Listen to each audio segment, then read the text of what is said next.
Good morning pets of DNA have a happy சண்டேங்க.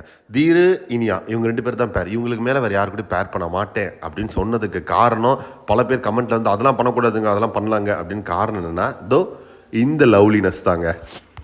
அப்படியே கூப்பிட்றா பார்த்தீங்களா விளாட்றதுக்கு. ஆனால் இது க்யூட்னஸாக இருக்கும். அந்த தீரு என்ன மனசில் வச்சுருப்பான், அடியே நானே டயர்டாக இருக்கேன்டி அப்படி தான் இருக்கும். பட் ஆனால் இது வந்துட்டு ஒரு ஃபேமிலி பேராகவே எனக்கு தெரியுங்க. ஸோ ஒரு லவ்லியான ஒரு கப்புள்ஸ் என்னடா கப்புல்லாம் பேசுகிறாங்க, 90s கிட்டெல்லாம் இருந்தீங்கன்னா ரொம்ப கஷ்டப்படுவீங்கன்னு நினைக்கிறேன். ஆனால் என்ன பண்ணுறது, இவங்க 2 பேர் ஒரு லவ்லியான கப்புள் தான். இந்த கூட்டத்தில் வந்து பார்த்துக்கிட்டிங்கன்னா ஒரே ஒருத்தர் வந்துட்டு குரூப்பில் டூப்பாக ஒருத்தர் உட்காந்துருப்பான். அது யாருன்னு உங்களுக்கு எல்லாத்துக்கும் தெரியும். இப்போ அவனை காட்டுறேன் நீங்கள் வந்து எல்லாமே எனக்கு கமெண்ட்டில் வர கிளிப்பீங்கன்னு எனக்கு தெரியும்.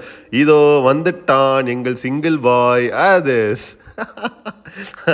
அவன் மனசில் என்ன ஓடுனா, இதெல்லாம் கன்றாவி என் கண்ணில் பார்த்து தொலையணுமே அப்படிதான் நினைப்பான் அவன். பட் என்ன பண்ணுறது, அவனுக்கு அவர் பேர் தேடிக்கிட்டே இருக்கேன். கூடிய விரைவில் சொல்கிறேன்.